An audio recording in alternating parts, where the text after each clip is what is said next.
చూడరమ్మ సతులాల శోభాన పాడరమ్మ కూడున్నది పతి చూడి కుడుతనాంచారి శోభాని శోభాని. అందరికీ వరలక్ష్మి వ్రతం శుభాకాంక్షలు. ఈ వీడియోలో చాలా సింపుల్గా అమ్మవారి అలంకారంతో సహా ఏ విధంగా వరమహాలక్ష్మి వ్రతం చేసుకోవచ్చు అనేటువంటి వీడియోని ఈ 2026లో ఆగస్ట్ 21న ఆగస్ట్ 21వ తారీఖున మనకి వరలక్ష్మి వ్రతం వస్తుంది కదండి. సో ఈ సందర్భంగా అందిస్తూ ఉన్నాను. ఎవరూ స్కిప్ చేయకుండా వీడియో లాస్ట్ వరకు చూడాలి అని మనస్ఫూర్తిగా కోరుకుంటున్నాను. మనకి చాలామందికి సందేహం ఉంది, ఎందుకు పౌర్ణమి నాడే చేసుకోకూడదు అని చెప్పేసి. మనకి వ్రత కల్పం ప్రకారం చూస్తే వరమహాలక్ష్మి వ్రతం అనేది పౌర్ణమికి ముందు వచ్చేటువంటి శుక్రవారం నాడు చేసుకోవాలి అని చెప్పబడుతోంది. మనకి 2026 సంవత్సరంలో తీసుకుంటే పౌర్ణమి నాడే శుక్రవారం పడిందనమాట. సో అంటే 3వ శ్రావణ శుక్రవారం కింద పడినట్టు. ఇక్కడ ఇంకొక విషయం చెప్పాలండి, ఎవరైనా గనక ద్వాదశ పౌర్ణమి వ్రతం చేసుకుంటూ ఉంటే మన సబ్స్క్రైబర్స్ ఫాలోవర్స్కి తెలుసు కాబట్టి వాళ్ళు గురువారం నాడే చేసుకోవాల్సి ఉంటుంది. శుక్రవారం నాడు ఉదయం 9 గంటలతో పౌర్ణమి అనేది వెళ్ళిపోతుందన్నమాట. అయినా కూడా సూర్యోదయంతో మనం తిథిని లెక్క పెడతాం కాబట్టి 3వ శ్రావణ శుక్రవారం తీసుకుంటే కనుక మనకి పౌర్ణమి పడుతుంది. మరి పౌర్ణమికి ముందు వచ్చే శుక్రవారం చేసుకోవాలి కదా, అందుకే ఆగస్ట్ 21వ తారీఖున ఈసారి పండితులు నిర్ణయించడం జరిగిందనమాట. ఒకవేళ ఏ కారణంతో అయినా ఈ వారం చేసుకోలేని వాళ్ళు 3వ వారం అయినా చేసుకోవచ్చు, 4వ వారం అయినా చేసుకోవచ్చు. అంటే పౌర్ణమితో కూడుకున్న శుక్రవారం నాడు చేసుకున్నా పర్వాలేదు, లాస్ట్ వీక్ చేసుకున్నా పర్వాలేదు. కానీ ఈ వ్రత కల్పం ప్రకారం చెప్పబడిందంటే చారుమతికి అమ్మవారు కలలో కనపడి చెప్పినటువంటి మాట పౌర్ణమికి ముందు వచ్చేటువంటి శుక్రవారం కాబట్టి ఆ విధానాన్ని మనమంతా ఫాలో అవుతాం కాబట్టి సో ఈసారి ఆగస్ట్ 21. ఇంకా పూజ వివరాలన్నీ కూడా చాలా కూలంకషంగా ప్రతిదీ ఎక్స్ప్లెయిన్ చేయాలనుకుంటున్నాను. స్కిప్ చేయకుండా లాస్ట్ వరకు చూడండి. మనకి ఆడవాళ్ళకి ఏడాదికి ఒకసారి చేసుకుని అంగరంగ వైభవంగా జరుపుకునేటువంటి కొన్ని వ్రతాలు పూజలు ఉంటాయి. అందులో శ్రావణ మాసంలో వచ్చేటువంటి వరమహాలక్ష్మి వ్రతం ఒకటి. ఈ వ్రతం ముహూర్తం కావచ్చు, ముందు రోజు ఎటువంటి ఏర్పాట్లు చేసుకోవాలి, వ్రత సమయానికి ఏమేమి సిద్ధం చేసుకోవాలి అనే సందేహం చాలా మందిలో ఉంటుందండి. నాకు తెలిసిన విషయాలైతే పంచుకుంటానండి. సో మనకి ముహూర్తం విషయానికి వస్తే మామూలుగా వ్రత కల్పం ప్రకారం మనం తీసుకుంటే సాయంత్రం ఈ వ్రతం చేసుకోవాలి అని చెప్తారనమాట. ఇంకా మనకుండే జీవన శైలి పరిస్థితుల రీత్యా పొద్దున్న బ్రహ్మ ముహూర్తం 6 గంటల లోపల చేసుకోవచ్చు, లేదా మధ్యాహ్నం అన్ని వంటకాలు వండుకొని అన్ని అలంకారాలు కావచ్చు ఇంటిని మొత్తం సర్దుకొని చక్కగా మధ్యాహ్నం ఈ వ్రతాన్ని చేసుకోవచ్చు. లేదా సాయంత్రం ప్రదోష సమయంలో చక్కగా ముత్తైదువులందరినీ పిలిచైనా లేదా ఇంటిల్లిపాది చేసుకొని ఆ తర్వాత ముత్తైదువుల్ని పిలుచుకొని తాంబూలాలు ఇస్తూ అయినా ఈ వ్రతాన్ని జరుపుకోవచ్చు అనమాట.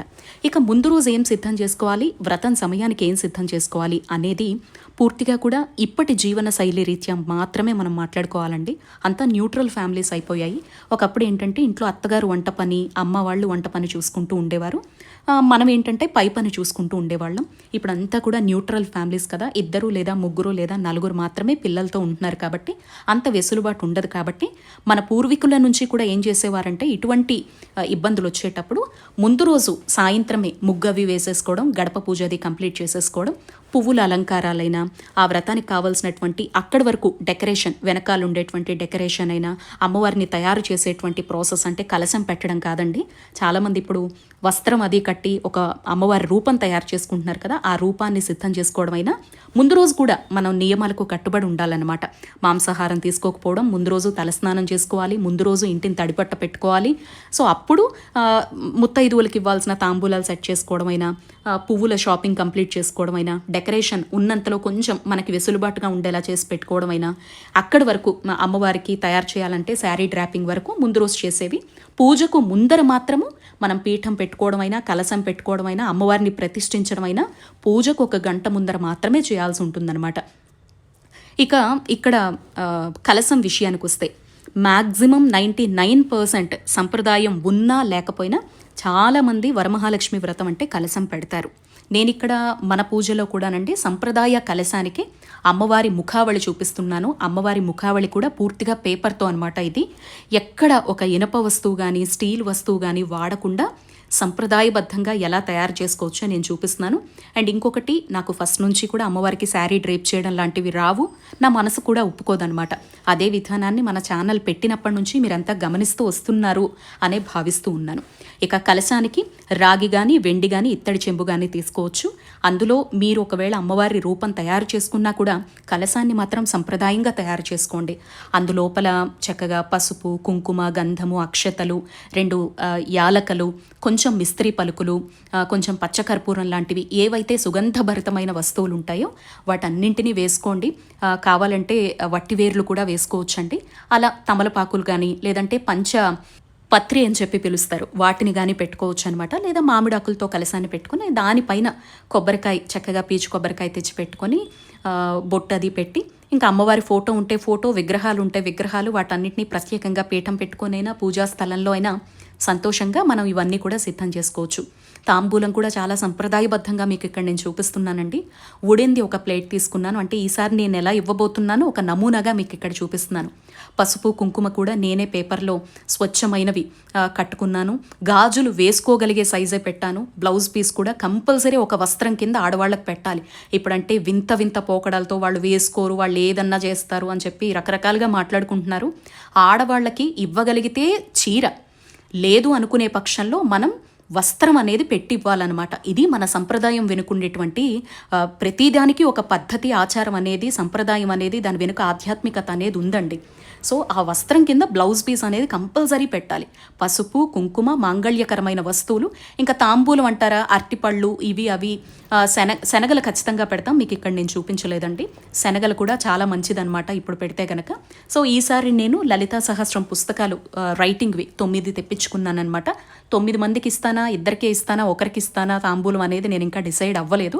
బట్ పుస్తకాలు మాత్రం 9 తెప్పించుకున్నానమాట. అది అమ్మే నిర్ణయిస్తారు ఎవరింటికి వెళ్ళాలి, ఎవరిని అమ్మ కటాక్షిస్తారు అనేది మన చేతుల్లో ఉండదు. సో నేను ఎలా అయితే సిద్ధం చేశానో అదొక నమూనాగా మీకు ఇక్కడ చూపించానమాట. తాంబూలం కూడా పౌడర్ ఎలా తయారు చేసుకోవాలో మనం ఇదివరకే వీడియోస్ పెట్టుకున్నాం, ఫస్ట్ కామెంట్లో పెడతానండి. అలా చేసి పెట్టుకుంటే మనం కలసం లోపల ఒక స్పూన్ వేయడానికి కూడా పనికొస్తుంది. మనం తాంబూలం అమ్మవారికి పెట్టడానికి, ఇలా ముత్తైదువులకు పెడితే దాన్ని వినియోగించుకుంటారు. ఇక్కడ నేను చూపించిన ప్రతిదీ వాళ్ళు వినియోగించుకోగలుగుతారు. స్వచ్ఛమైన పసుపు, కుంకుమ మనం పెట్టినప్పుడు వాళ్ళు వాడుకుంటారు. బ్లౌజ్ పీస్ని పీఠాల కిందనో వేసుకుంటారు, పూజల్లో వాడుకుంటారు, లేదా వాళ్ళే కుట్టించుకుంటారు, లేదా ఎవరికైనా ఇచ్చుకుంటారు. ఆ పీఠం కూడా నేను పెట్టినటువంటి రిటర్న్ గిఫ్ట్ లాగా అది కూడా ఉపయోగపడుతుంది. ఇవన్నీ కూడా మన స్తోమత, మనకుండే అవకాశాన్ని బట్టి జస్ట్ మీకు ఒక ఎగ్జాంపుల్గా చూపించాను. ఇక వరమహాలక్ష్మి వ్రతంలో చాలా ప్రధానమైంది తోరం. 9 ముడులతో కూడుకున్నటువంటి తోరం అనమాట. 9 పొరలు తీసుకోవాలి, దానికి పసుపు పుయ్యాలి, ఒక పసుపు కొమ్ము కట్టాలి. కొంతమంది తమలపాకు లేదా మామిడాకు కడతారు.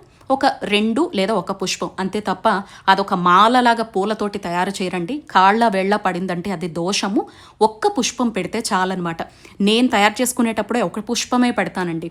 అది ఆ రెక్కలు అవి ఎక్కడ పెడితే అక్కడ పెడితే మాత్రం ఆ తోరాన్ని కూడా ఎలా పెడితే అలా వెయ్యకూడదనమాట. సో వాడిన తర్వాత కూడా కట్ చేయడాలు కానీ తెంపడాలు లాంటివి చేయకూడదు. లూజ్ ముడి వేసుకొని కుడి చేతికి ఆడవాళ్ళు తోరగ్రంథి పూజ జరిగేటప్పుడు చదువుకుంటూ చక్కగా కట్టుకోవాలి. ఇలా 9 పొరలు పసుపు రాసి ఒక పసుపు కొమ్ము కట్టి చక్కగా అమ్మవారికి ఒకటి, మనం ఒకటి, పూజ చేసేవాళ్ళు మాత్రమే వీటిని మనం తయారు చేసుకోవాలన్నమాట. అంటే పూజ చేసేవాళ్ళు మాత్రమే కట్టుకోవాలి. ఇంట్లో ఉండే పిల్లలకి కట్టేయడం కానీ, పూజ పీఠం దగ్గర లేని వాళ్ళు కానీ, ఆ రోజు దీక్ష పాటించని వాళ్ళకి కానీ మనం కట్టకూడదండి. తోరమైనా కంకణమైనా కూడా మన శాస్త్రంలో ఏంటంటే ఆ నియమాలకు కట్టుబడి ఆ రోజు దీక్షగా ఉండేవాళ్ళు మాత్రమే దీనికి కట్టుకోవడానికి అర్హులు అనే విషయాన్ని గుర్తుపెట్టుకోవాలి. అందుకే అమ్మవారికి ఒకటి, పూజ చేసే ఆడవాళ్ళు మాత్రమే భర్తతో కట్టించుకుంటారు, లేదా వచ్చినటువంటి ముత్తైదువులతో కట్టించుకుంటారు. 2 పెట్టడం అనేది శాస్త్రం అన్నమాట.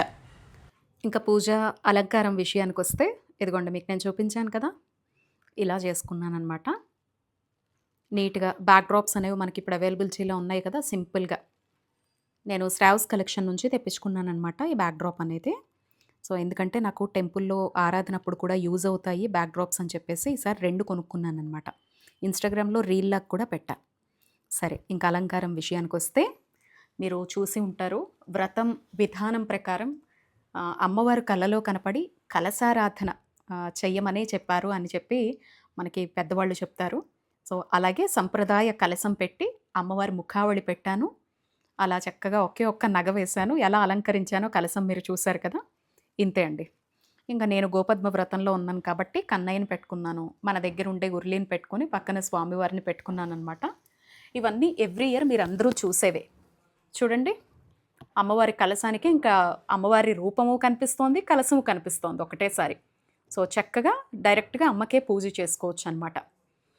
ఈ అంటే నేను చెప్పడం ఏంటంటే, మన దగ్గర వీడియోలు పెట్టి ఫోటోలు తీసి బయటకు చూపించకుండా మనకి మనం మన దగ్గర ఉండేటువంటి బంగారమైన, వెండైన, విలువైన వస్తువులు ఏవుంటే అవి వీడియోలు లేదంటే నలుగురిని పిలిచేటప్పుడు కాకుండా మీరు పర్సనల్‌గా పూజ చేసుకునేటప్పుడు చక్కగా అమ్మకి అలంకరించి పాలల్లో ముంచి, ఆ తర్వాత అమ్మకి అలంకరించి, ఆ తర్వాత మనం వేసుకోవడం అయినా లేదా ఇంట్లో ఉండే విలువైన వస్తువులన్నీ ఓసారి అమ్మ దగ్గర పెట్టుకుంటే బావుంటుందండి.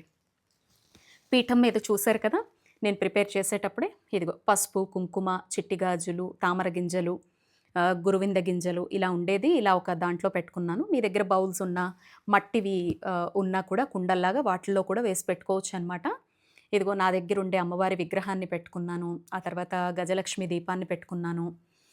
ఇదిగో ఉద్ధరిణి, అలాగే ప్రధాన కలశము అమ్మవారే అనమాట. ఇంకా మనకి అమ్మకి ఉపచారాలు చేయడానికి ఒకటి. ఇంక ఇవన్నీ కూడా డెకరేటివ్స్ అండి. వీటన్నిటిని కూడా నేను శ్రావ్స్ కలెక్షన్‌లోనే తీసుకున్నాననమాట. గౌరమ్మలు చాలా బావుంది కదా అని చెప్పి పూజలో పెట్టాననమాట. బావున్నాయి కదా ముద్దుగా. గౌరమ్మలు చాలా బావున్నాయండి. క్లాత్ తోటి ఎంత ముద్దుగా ఉన్నారో చూడండి. నవ్వుతూ చక్కగా. ఇవన్నీ శ్రావ్స్ కలెక్షన్స్ ఇన్‌స్టాగ్రామ్ పేజ్ నుంచే అనమాట. అండ్ ఇక్కడ కనిపించే ఈ బ్లూ టేబుల్ కూడా శ్రావ్స్ కలెక్షన్‌లోనే తీసుకున్నానండి. ఇవన్నీ పూజలకు ఉంటాయి కదా అని చెప్పేసి. ఆ టేబుల్ మాత్రం హ్యాండ్‌మేడ్ డన్ బై శశి. ఈ టేబుల్ మనం ఎప్పుడు పూజ చేసుకునే టేబుల్. నాకైతే ఇంకా ఎలా వాడతానో అలా వాడతాను. ఇది కూడా హ్యాండ్‌మేడ్ డన్ బై శశియే అనమాట. సో, తన దగ్గరే తీసుకున్నదనమాట. ఇదిగో అమ్మవారి ముఖావళి వచ్చేసి, అమ్మో ఇవన్నీ ఇప్పుడు అనుకుంటారేమో, ఇవన్నీ ఎప్పటివోనండి. మళ్ళీ మీరంతా అడుగుతారు అని చెప్పేసి మీతో షేర్ చేసుకుంటున్నా. అమ్మవారి ముఖావళి, అలాగే కన్నయ్య విగ్రహాన్ని కూడా చాలామంది అడిగారు. ఇవి నేను సునీతాస్ హోమ్ డేకర్ సునీత గారి దగ్గర తీసుకున్నాననమాట. ఆ 2 గజరాజులు నాకు గిఫ్ట్. ఓకే, ఇదండి ఇక్కడ పీఠం దగ్గర ఉండేదంతా మీతో చెప్పాను. అండ్ నెక్స్ట్ ఇదిగో అమ్మవారికి అభిషేకం చేయడం కోసము మనం ఇలా సిద్ధంగా పెట్టుకోవచ్చు. తాంబూలం కూడా సంప్రదాయబద్ధంగా అమ్మకి ఇవ్వడం కోసం సిద్ధంగా పెట్టుకున్నా. అలాగే ముత్తైదువులకి ముగ్గురైతే ముగ్గురు, ఐదుగురైతే ఐదుగురు, 7 9 మందో మనం అనుకునే వాళ్ళందరివి కూడా అమ్మ ముందర పెట్టుకోవచ్చు అనమాట. తాంబూలం అన్నప్పుడు అమ్మకు అన్నీ చూపించి ఇంటికి వచ్చినటువంటి ముత్తైదువులకి ఇవ్వచ్చు. సో, ఇప్పుడు నేను అన్ని రకాల నైవేద్యాలు చేయలేదు కాబట్టి పంచవృక్ష పరమన్నాలతో సమానమైనటువంటి వడపప్పుని నైవేద్యంగా పెట్టా, ఒక ఫ్రూట్ పెట్టాననమాట. అండ్ ఇదిగో ఈ ప్లేట్ ఉంటే ఎన్ని పూజలైనా చక్కగా మనం చేసేసుకోవచ్చండి.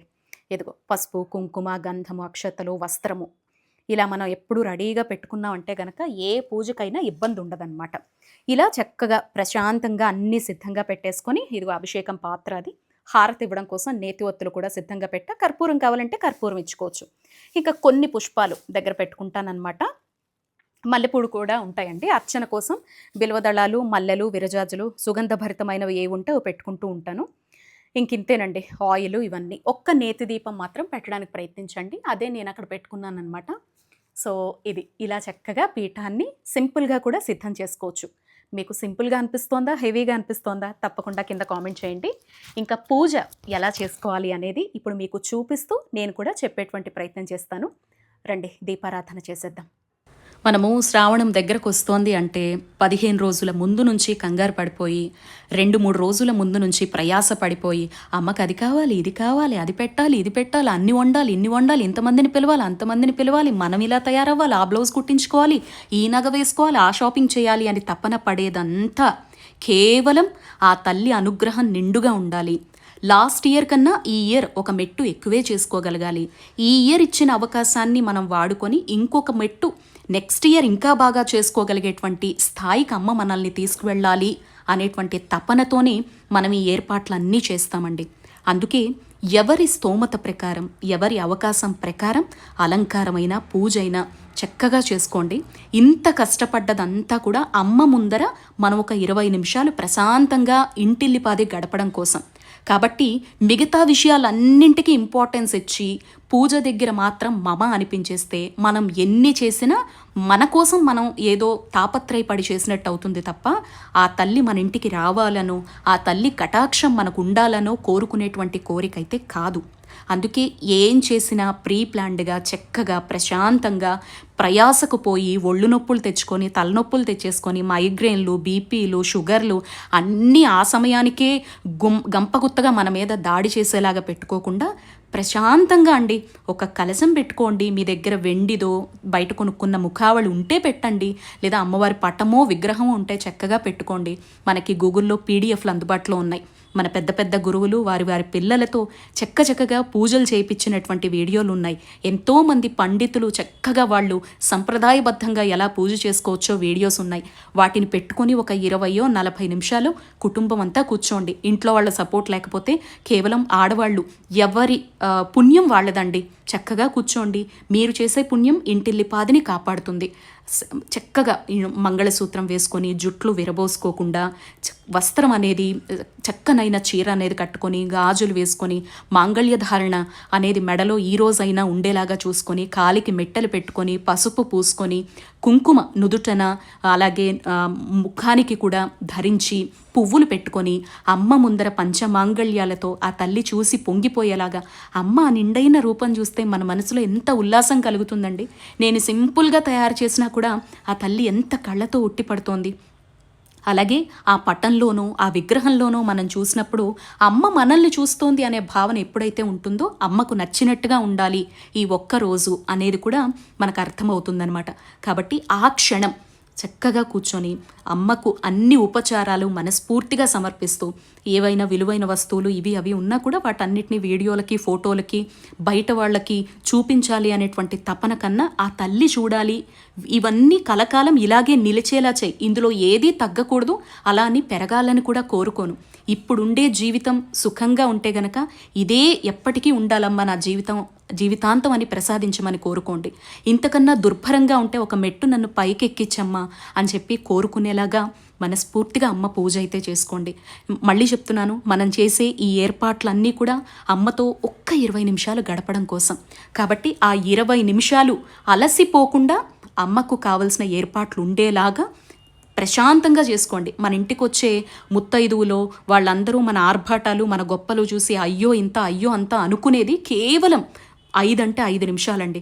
అందుకోసం అని చెప్పేసి అమ్మతో గడిపే ఆ క్షణాన్ని వ్యర్థం చేసుకోవద్దు దయచేసి.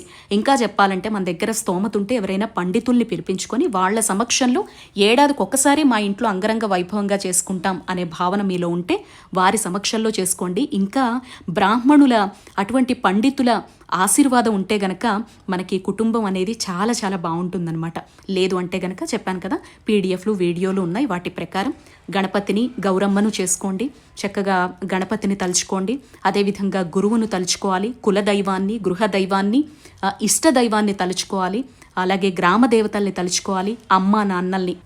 ముందుగా అందరినీ కూడా నామస్మరణ అనేది చేసుకొని ఆ తర్వాత గణపతి పూజ చేసుకోవాలన్నమాట. మంత్రాలు రాకపోతే స్వామివారిని ఎటువంటి విఘ్నము లేకుండా ఈరోజు పూజ జరిగేలా చూడు, ఏ ఏడాది గ్యాప్ రాకుండా చూడు స్వామి, నా జీవితాంతం కూడా అమ్మను ఆరాధన చేసుకునే శక్తియుక్తుల్ని నాకు ప్రసాదించు అని గణపతి వారిని వేడుకోవాలండి. ఇంకా ఆ తర్వాత మనకు ఆచమనం అవి ఉంటాయి. దేవతలను ఆహ్వానిస్తున్నట్టుగా అమ్మవారిని, వరమహాలక్ష్మి అమ్మవారిని మనం పెట్టుకున్నటువంటి కలశం సంప్రదాయం లేకపోతే మీరు పెట్టుకున్న పీఠం దగ్గర పటంలోకో విగ్రహంలోకో అమ్మను ఆహ్వానిస్తున్నట్టుగా భావన చేసుకోవాలన్నమాట. అలా చేసుకొని అమ్మకు 16 ఉపచారాలు ఉంటాయి. ఆ 16 ఉపచారాలు చాలా సందర్భాల్లో ప్రతి వీడియోలో మనకి తెలుసు, ఈపాటికి అందరికీ అవగాహన కూడా వచ్చింది. అమ్మను తలుచుకోవడం, అమ్మకు నీళ్లు ఇచ్చినట్టుగా, కాళ్ళు కడిగినట్టుగా, చేతులు కడిగినట్టుగా, ఒక అతిథి మన ఇంటికి వస్తే ఎలాంటి మర్యాదలు చేస్తామో లోకాల లేనటువంటి తల్లి స్వామి సహితంగా మన ఇంటికి ఆహ్వానించినప్పుడు అంతకన్నా ఎక్కువ మర్యాదలు మనం అక్కడ చెయ్యలేకపోయినా మనసు భావనతో అంగరంగ వైభవంగా చేసిన భావన పొందేలాగా 16 ఉపచారాలు ఉంటాయన్నమాట. కూర్చోపెట్టినప్పుడు సింహాసనం వేసినట్టుగా, ఆచమనం అంటే నీళ్లు తాగడానికి నీళ్లు తీసుకోమ్మా అన్నట్టుగా అమ్మకు స్నానం చేయించినటువంటి భావన. అప్పుడే మన దగ్గర ఏదన్నా చిన్న ప్రతిమున్న మీరు బంగారం షాప్స్కి వెళ్ళి ఆ లక్ష్మి కాసు కొనే సంప్రదాయం ఉంటుంది కదా, ఆ కాసుని అక్కడ పెట్టుకొని అభిషేకం చేసుకోవాలి. ఆ తర్వాత ఆభరణం అనే ఉపచారం వస్తుంది కదా, అప్పుడు కలశానికి అలంకరించాలి. కొంతమంది ముందే అలంకరించేస్తూ ఉంటారు. ఏమన్నా నగలు అవి కొనుక్కున్నా కూడా ఆభరణం అన్నప్పుడు అలంకరించాలి. స్నానం అన్నప్పుడు కొనుక్కున్న కాసు వెండిదైనా రాగిదైనా లేదా బంగారందైనా అక్కడ అభిషేకం చేసుకుంటే మంచిది, స్నానం అనేటువంటి ఉపచారం దగ్గర అన్నమాట. సో అలా వస్త్రము ఆభరణము ఇలా వచ్చే ప్రతి దగ్గర మన దగ్గర ఉన్నది ఏదైనా లేదు అనుకోండి, అక్షతలో కుంకుమ సమర్పిస్తే పుష్పాన్ని సమర్పిస్తే సరిపోతుంది. అక్కడ మనం కొనేటువంటి స్తోమత లేకపోయినా అదేం పెద్ద ప్రమాదం కాదు. ఈ ఇయర్ కొనలేకపోతే అదొక జరిగిపోయేటువంటి నష్టము కాదు. అక్కడ మనం ఒక పుష్పాన్నో వేట్నో సమర్పిస్తే సరిపోతుంది. ఇలా అన్ని ఉపచారాలు, అష్టోత్తర శతనామాలు, కుంకుమతో అర్చన చేసుకోవచ్చు. వెండి పుష్పాలు ఉంటే వెండి పుష్పాలతోటి, లేదా సుగంధభరితమైన పుష్పాలు, మారేడు దళాలు ఏవి మనం దగ్గర పెట్టుకుంటే వాటితోటి ఒక్కొక్క నామాన్ని మనస్ఫూర్తిగా తల్లి పాదాల చెంత స్వామి సహితంగా పెడుతున్నట్టు భావన చేసి అమ్మకు అష్టోత్తర శతనామాలు, మంగళహారతి చక్కగా ఇచ్చుకొని, మనకి ఇక్కడ పర్ఫెక్షన్ అవసరం లేదండి. మంగళహారతిలో మనకి ఏదైనా ఒక శ్లోకము చిన్న పాట వస్తే గనక పాడండి. శ్రీ మహాలక్ష్మి అమ్మవారికి స్తోత్రాలైనా అలంకారం అన్నా అమ్మకి నామస్మరణ అన్నా చాలా ప్రీతి. ఆ రోజంతా అమ్మ అమ్మ అమ్మ అమ్మ అంటూ మనసులో తలుచుకున్నా, శ్రీమాత్రే నమః అంటూ తలుచుకున్నా. ఎందుకంటే మనం చేసే ప్రతి ఏర్పాట్లో కూడా ఆ తల్లిని మనసంతా నింపేసుకుంటాం. నువ్వు రావాలమ్మా అనేటువంటి తపనతోనే, నువ్వు మా ఇంట్లో ఉండిపోవాలమ్మా అనేటువంటి తపనతోనే ప్రతిదీ చేస్తాం కదండి. ఆ భావాన్ని ఆ రోజంతా కూడా మనసులో నిక్షిప్తం చేసుకోండి. గొడవలకు వెళ్ళకండి. మీ మనసులో ఎంత బాధ ఉన్నా అమ్మ దగ్గర పెట్టేసేయండి. ఎంత ఆరోగ్య సమస్యలున్నా అమ్మ దగ్గరే పెట్టేసేయండి. గొడవలున్నా మీకు సపోర్ట్ చేసేవాళ్ళు లేకపోయినా అమ్మతోనే చెప్పుకోండి. కానీ పూజ మాత్రం ఎట్టి పరిస్థితుల్లో ఆపకండి. అనుకోని ఆటంకం ఏదొచ్చినా ఇంట్లో ఎవరితోనైనా ఈ పూజ జరిపేలాగా మాత్రం చూసుకోండి. భార్యకు ఆటంకం అనుకోకుండా వస్తే భర్తతో జరిపేలా చూసుకోండి. ఒకవేళ సపోర్ట్ చేసేవాళ్ళు లేకపోతే పిల్లలతో జరిపేలా చూసుకోండి. ఒక నియమం ప్రకారం చెప్తారండి, కనీసం పక్కింటి వాళ్ళను పిలిచి దీపమైనా పెట్టమని చెప్తారట. ఈరోజు అంతా కూడా మనకి ఈ రోజున వరమహాలక్ష్మి వ్రతానికి మన శాస్త్రంలో ప్రాధాన్యత ఇవ్వబడిందనమాట. ఏ కారణంతో అయినా ఈ వారం చేసుకోలేకపోతే గనక నెక్స్ట్ వీక్, ఆ పై వీక్ చక్కగా చేసుకోవచ్చండి. ఇలా ఆ తల్లికి 16 ఉపచారాలు సమర్పించి ఉన్నంతలో మీరెంత సైజులో విగ్రహాన్ని చేసి ఉంటే అంత సైజులో మనం నైవేద్యాలు 2, 3 వండుకున్న ఇంట్లో అన్నము పప్పు అయితే వండుకుంటాం కదా, వాటినైనా నైవేద్యంగా పెట్టండి. పళ్ళన్నా నైవేద్యంగా పెట్టండి. చెయ్యగలిగితే 9 రకాల నైవేద్యాలు చెప్తారు. షడ్రసోపేతమైనటువంటి భోజనాన్ని చెప్తారు అమ్మకు. పెట్టి ఇంటిల్లిపాది సంతోషంగా తినండి. ఉపవాసాలు లాంటివి ఈరోజు పూజ జరిగే వరకు మాత్రమే పళ్ళు పాలు లాంటివి తీసుకొని ఉండాలని చెప్తారు. ఆ తర్వాత ఇల్లంతా సంతోషంగా కూర్చొని అరటాకు వేసుకొని అమ్మ ఎదురుగా సంతోషంగా భోజనం చెయ్యాలి. అలాగే నలుగురికి కూడా పెట్టాలి అని చెప్తారు. ఎవరినైనా పిలిచి మన ఇంట్లో పనిచేసేవాళ్ళు, లేదంటే మనం వండుకున్న పదార్థాలు ఒక ప్లేట్ నిండా చక్కగా వడ్డించి పిల్లల్ని కానీ ఇంట్లో ఉండే యజమానిని కానీ, దగ్గరలో ఎవరైనా ఆకలితో ఉంటారు, మన ఇంట్లో పండగ జరుగుతోంది, వాళ్ళ ఇంట్లో జరగచ్చు జరగకపోవచ్చు, వాళ్ళకి పద్ధతి తెలియకపోవచ్చు, వాళ్ళ కడుపు నింపిరండి అని నేను ఒకరిని చెప్పానండి. అది ఎవరికైనా పెట్టచ్చు అనమాట. అంతే. అమ్మ పూజకు ఉద్వాసన ఉండదండి. నెక్స్ట్ డే చక్కగా పీఠం అనేది తీసేసుకోవచ్చు. సాయంత్రం మన స్తోమత అవకాశం ప్రకారం ఎంతమందికైనా అమ్మ స్వరూపంగా భావించి తాంబూలం అనేది ఇవ్వచ్చు అనమాట. ఇంతేనండి, నాకు తెలిసిన విషయాలన్నీ మీతో పంచుకున్నాను. ఇది ప్రత్యేకంగా ఎవ్వరికీ చెప్పాల్సిన అవసరం లేకపోయినా మన ఛానల్ తరపున అందించినటువంటి వరమహాలక్ష్మి వ్రత విశేషాలు. నమస్తే అండి.